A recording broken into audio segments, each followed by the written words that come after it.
We are, as a people, inherently and historically opposed to secret society, opposed to secret oaths, opposed to secret proceedings, secret proceedings. No official of my administration, whether his rank is high or low, should interpret my words here tonight as an excuse to censor the news, to stifle dissent, to cover up our mistakes, or to withhold from the press and the public the facts they deserve to know.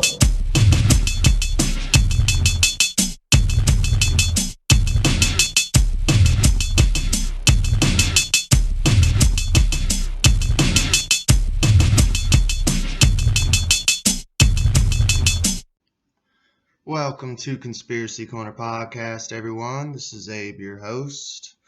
It is Saturday the 13th of November, 5:45 a.m. Just got off work. Pretty chill night. We got one guy that didn't show up yesterday because of a seizure, and he did bring in a doctor's note, so that's cool. And then another guy that's been out for the past 3 days, so we had 3 people tonight. Trucks are behind once again, so I'm sure I'll get asked to work overtime next week. But I can't really complain, though, because it's more money, and me and Sammy, we got a trip planned back to Point Pleasant. We're doing a tour for the TNT site from Point Pleasant, where the Mothman was sighted. They do a bus tour, so that should be fun. But as far as updates, I was going to do an episode yesterday, but we ended up getting out late. You know, I'm supposed to leave work at 5 a.m., and my boss literally pulls a pallet out at 5 a.m. and is like, all right, everyone needs to do it. And it's like, it's 5 a.m., you know, and one of the coworkers was like, well, if David says we got to do it, we got to do it. I'm like, well, technically, I could just walk away and clock out, and there's nothing you can do about it. So I got home late. My teeth are hurting. They hurt today, but not as bad. Had a headache. I was like, fuck it. I was already pissed off from work, and I'm like, we're not playing this game. Like, I'm not doing a podcast in a bad mood, you know. But we shall get on with the show. All right, so before we get into the first subject, and maybe the only, it just depends on how much time is used, I do have to do like a little disclaimer, kind of like just because I am on multiple platforms, and I noticed one thing that people say, why do you keep using YouTube? Because they censor. Now, I've explained this before. The whole concept of having a conspiracy theory podcast is to red pill people who are blue pilled, to wake people up. People who are not awake don't use platforms like BitChute or Rumble or, Breaker, YouTube. They don't use alternative websites. They don't use DuckDuckGo. So the whole point of me staying on YouTube is to wake people up, the people who are asleep. But yeah, you see it all the time in comment sections on other platforms of, oh, you're an idiot, you use YouTube, you censor yourself for YouTube. And it's like, I censor myself to wake people up.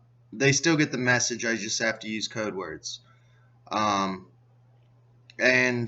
my whole point is, if you're on other platforms, alternative platforms, it's an echo chamber. Everyone's already awake on that platform that's an alternative to YouTube. So to me, it's like, okay, cool. I mean, I guess it's cool to get information of what's going on, like the actual truth of what's going on, but you're just screaming into an echo chamber. Everybody already knows. I don't understand what the purpose of creating content on an echo chamber is, you know. I still put my stuff out on other platforms. I don't put it out on BitChute anymore, really, because it's just a horrible design platform. Like, it's hard to upload shit to it, so I kind of stopped, honestly.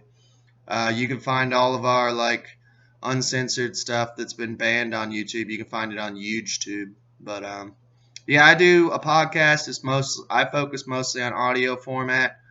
I get people who comment hateful stuff in the comments on YouTube about, oh, this is horrible. This is just a still frame. Yeah, it's a podcast. It's talk radio, dumb fuck. It literally, the channel you clicked on says Conspiracy Corner Podcast. I mean, how fucking retarded do you have to be?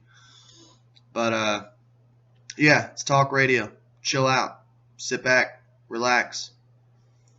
But I wanted to cover this just because I am on YouTube. If you're an audio listener, you can check us out. We're just literally Conspiracy Corner Podcast. It's my new channel that I'm uploading on. When I get too many strikes on this channel, I'll jump back to my old channel. You could subscribe to both of them. The old channel is literally just called Abe Williams, and the profile picture is a dream catcher. So, yeah. YouTube is removing the dislike count on all videos across its platform. Now, I found an article explaining what their narrative is. And I'll go ahead and just to already get it out of the way, because I actually don't know what their explanation for why they're removing the dislike is. But I'll tell you my explanation as soon as I heard it. The White House channel, because they do have an official YouTube channel, never has the comments up. You can literally, the dislike to like ratio is ridiculous, and you would think that's strange considering Mr. Biden is the most quote-unquote popular president. Yeah, for the most popular president in history, why is the dislike ratio more than the like ratio? And they've actually been caught in real time altering their like to dislike ratio, and they still can't keep up with actually how many genuine human beings are disliking their shit. I mean, they'll say, oh, it's just bots. No, sorry, that ain't bots, buddy. You just suck and everyone hates you, Mr. Biden. But I was curious as to why they're removing it. So let's see. Let's find out. YouTube today announced in decision to make the dislike count on videos private across its platform, meaning only, I would imagine, the creator would see the dislike to like ratio, so no one else can see it. But I did want to say this, though. For the algorithms, I've actually said this to people before because I've got dislikes on weird stuff too. Like I did a movie review on the Cuties movie, basically telling how much of a steaming pile of shite it was. And I don't know, I had like multiple pedophiles like dislike it because I guess they liked watching little girls dance around half naked. So I mean, there's creepers on YouTube too.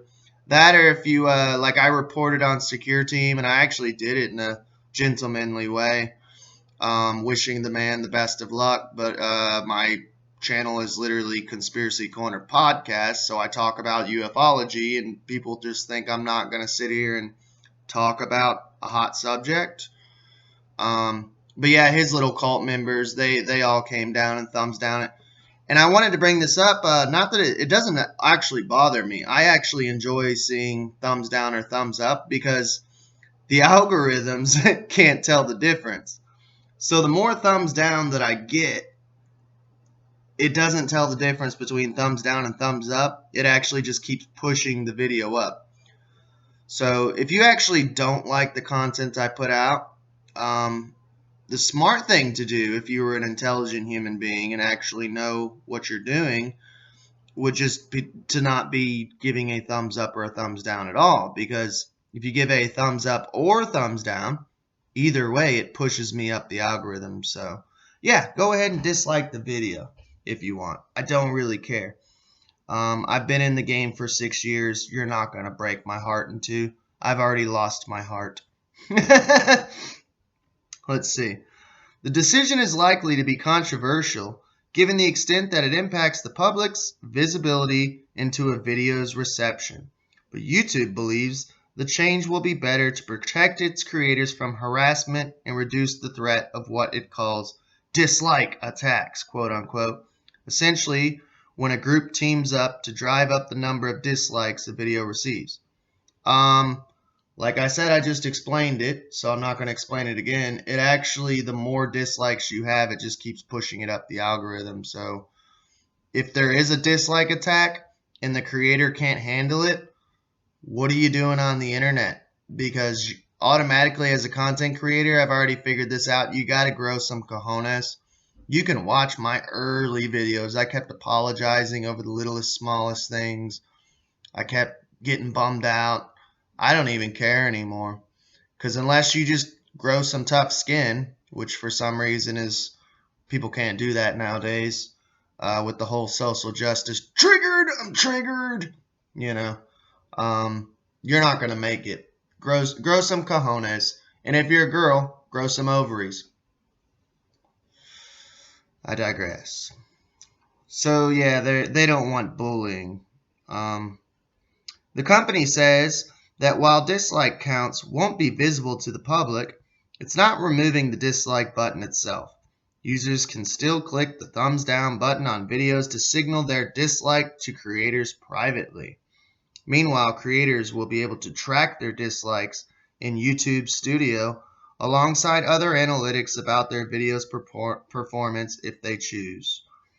Yeah, I don't really care much about YouTube, so the change follows as an experiment YouTube ran earlier this year, whose goal was to determine if these sort of changes would reduce dislike attacks and creator harassment. I wonder if those experiments went on when Mr. Biden first, quote unquote, became elected. At the time, YouTube explained that public dislike counts can affect creators' well-being.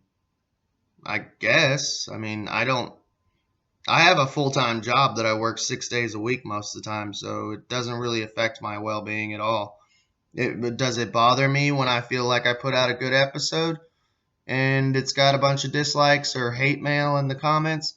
It depends. Like I said, if I'm calling out another content creator who's just being a plain old asshole, like RV and Richie from Boston, it doesn't bother me because I know they're just they're just trolls from, they're cult members of their cult, you know. Hang on, my cat's playing with his toy. I apologize. You might hear a little bit of knocking, but he's upstairs in the other room. I live in an apartment, so 'tis what 'tis. But it may motivate targeted campaigns to add dislikes to the videos. Like I said, it doesn't matter.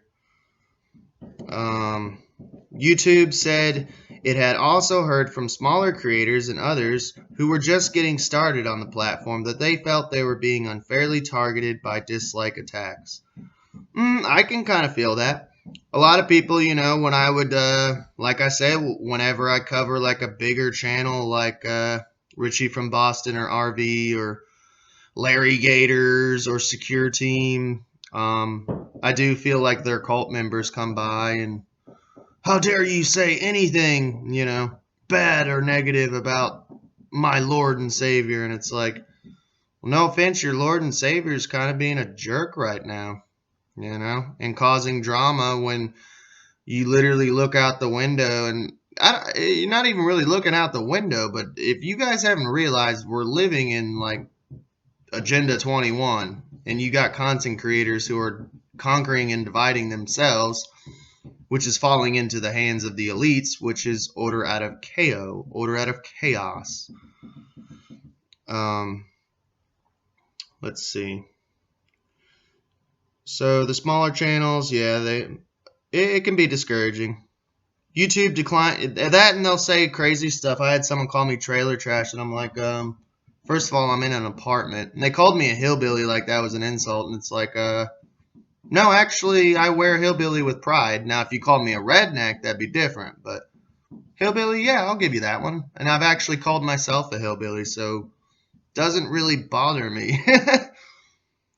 YouTube declined to share the specific details or the data collected through these experiments when TechCrunch asked, however, but it said it ran its tests for multiple months and conducted in-depth analysis of the impact as to how the changes affected both users and creators alike. The company had experimented with different designs for removing the dislike counts, including one where the word dislike appeared underneath the thumbs down button instead of the number of dislikes. This is the design the company has now settled on, which is less of a disruptive change to the row of engagement buttons. So I don't know. I mean, I haven't noticed a difference. I don't know about you guys. Let me know in the comments. The company would not be the first major platform to experiment with the idea of reducing the public visibility. We're not getting into that because we're just speaking strictly on YouTube. All right, my oven's going off. I will be right back. Sorry about that. Cooking some more jail food. Got a shit ton of free, they almost look like TV dinners, but they're like free stuff from like Food Pantry or something that my mother-in-law gave me. So if you hear the oven beep again, that's what it is. I'll pause it again and get back on with the show. So YouTube changes to the dislike count are being introduced at a time when there's been a public reckoning over big tech and its impact on mental health, particularly when it comes to minors. Companies have been rethinking how their systems are designed to target and influence their user base, as well as what sort of changes they can make ahead of coming regulations. And honestly, that's something I do agree with, man. I've had minors come on and troll me in the comment sections. And first of all, I've always said that if you're a minor and you're listening to this, this is not made for you. I literally click anytime I make a video or an episode this isn't made for kids. And honestly, I do that on every episode because I cuss every now and then, and it's just I never wanted to self-censor. And I don't purposely do it. I'm not like Howard Stern over here, purposely being vulgar, or Anthony and Opie, but I do actually have some more mellow episodes where I'll just cover paranormal or, ghost stories or stuff like that where I don't really cuss, that I think would be okay for a kid to listen to. But some of the stuff I cover on here is pretty vulgar, and it's like, yeah, if you're a kid, you're not supposed to be listening to this channel, unless your parents are literally listening to it with you and they're like, yeah, that's fine, I don't give a shit. But I'm not pro internet bullying. I think if you get in an argument with an adult online, that's okay. But I get little shits that come around and want to start talking shit to me like they know it all, and they're not awake yet. They're not red pilled because they're too young to be, so they just think I'm some batshit old man. And I just stop the conversation, I just tell them, oh, you're cute, and just end the conversation there, Talk to me 10 or 15 years from now. Maybe you'll be red pilled by then, and then we can have a conversation. But until then, no. So let's see. They were talking about basically against minors. In YouTube's case, the company has attempted to get ahead of some of the required changes by implementing increased protections and privacy features for users 13 to 17, while also decreasing the monetization potential for unhealthy kids content. But the larger shift in the market is also pushing companies to consider the other areas of their platforms that are potentially toxic to broad groups of people. Yeah, I mean, it's not like we can really use YouTube without speaking in code anyways, because everything on YouTube, I don't even really go on YouTube anymore. I go on it to put videos out, But I mean, as far as watching stuff on it, I really don't even watch it too much anymore. I just use BitChute and Spotify now. Because, I mean, all there is on there now is like cat videos and shit. That said, YouTube told TechCrunch today's removal of the dislike count is not being guided by any regulatory changes, but rather its support for creators. So, removing the dislike count. Quote, "We are proactively making this change because YouTube has a responsibility to protect creators, especially smaller creators, from harassment and dislike attacks," a spokesperson said. Yeah, I don't see me being included in those smaller creators. They didn't acknowledge me as a creator until they literally gave me like 2 out of 3 strikes on my old channel. And I'm like, oh, now you acknowledge me as a creator? And then on this channel, they started acknowledging me as a creator, like, oh, you're a creator. And it's like, yeah. I've been a creator for 6 years for your shitty company. The company, of course, is also rolling this out when the battle for the creator talent is becoming hugely competitive among tech giants. Today's social platforms are establishing funds to retain their top creators amid increased competition, particularly from the growing threat of TikTok. Well, no offense, TikTok doesn't fucking censor. So, yeah, it's gonna blow up. Same with BitChute and everything else. I don't even know how many people actually use YouTube anymore to get the truth.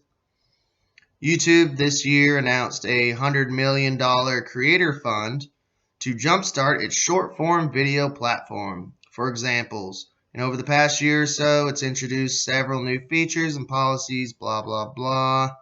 The changes to the dislike count will roll out globally across YouTube's platform starting today. So this happened about a couple days ago. But I hadn't reported on it yet. I wanted to look into it. I wanted to see what they were saying. I mean, it's censorship on behalf of not the creator, but censorship on behalf of you guys, the fans and subs, and the content consumers. So I think you guys should be in more of an uproar than me because, like I said, I don't give a shit if you dislike or like. I'm pretty calloused at this point after 6 years in the game. That, and like I said before, the algorithms can't tell the difference. So, hey, go ahead, dislike this video. I really don't care. But you guys should be the one who cares because your actual voice is being censored as consumers. And yeah, so let me know what you guys think.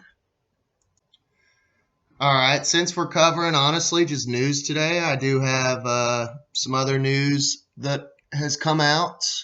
You might find it interesting, you might not. Like I said, this is like a podcast. It's like talk radio, so if you want to stay tuned and enjoy, enjoy. If not, I could care less.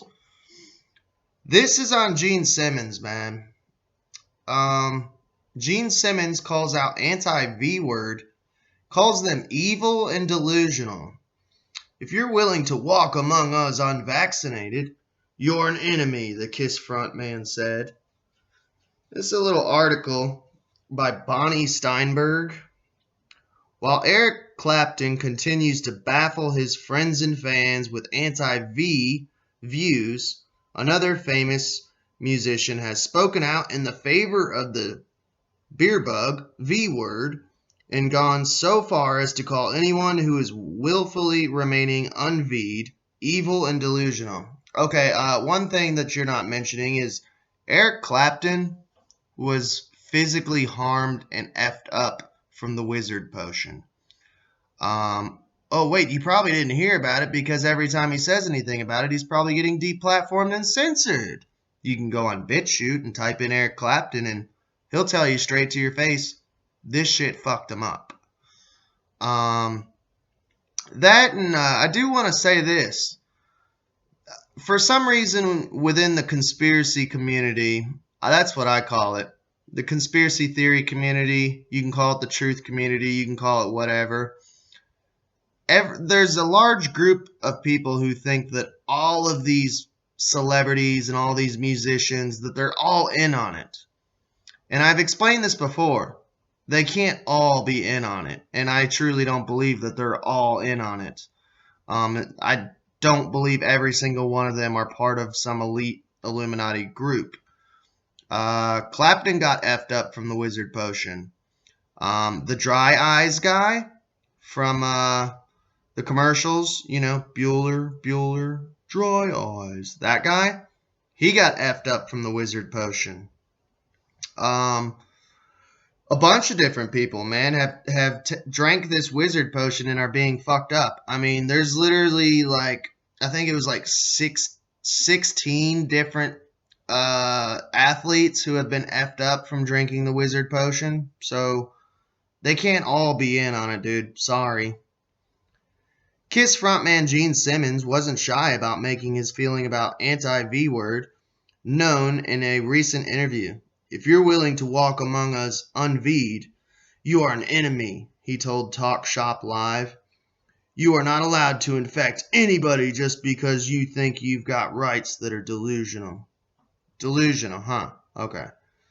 By the way, I've actually, like, I used to watch the Family Jewels show.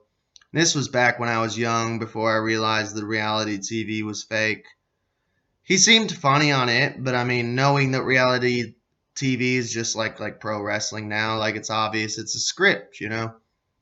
But after hearing like Opie and Anthony talk about stuff and hearing multiple other people who have met Gene Simmons, he's just honestly a fucking dickhead.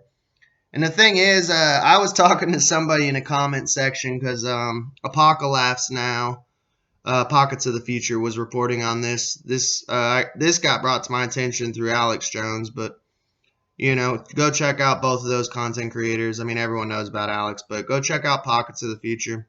If I'm listening to someone else and it's brought to my attention, you know, I try to give them shout outs. But I remember when Kiss, like, first seeing a Kiss album cover. Like, my parents were like real religious and like always kind of like, they kind of bought into the whole like rock and roll is the devil's music. Like, my dad listened to rock bands, but they were kind of like, in my opinion, like shittier rock, like Kansas and fucking Journey. I know a lot of people are going to be like, you hate Journey? And I'm like, yeah, they're kind of gross. Sorry.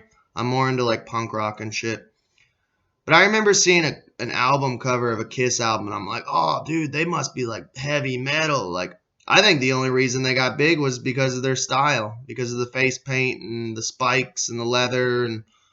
But then when you actually listen to them, like the first time I had listened to them as a kid, I was like, this doesn't match the picture. I was expecting like, I don't know, like metal, you know, something that sounded like Metallica or something. And then you hear, lick it up, lick it up. I'm like, oh, this band actually fucking kind of sucks.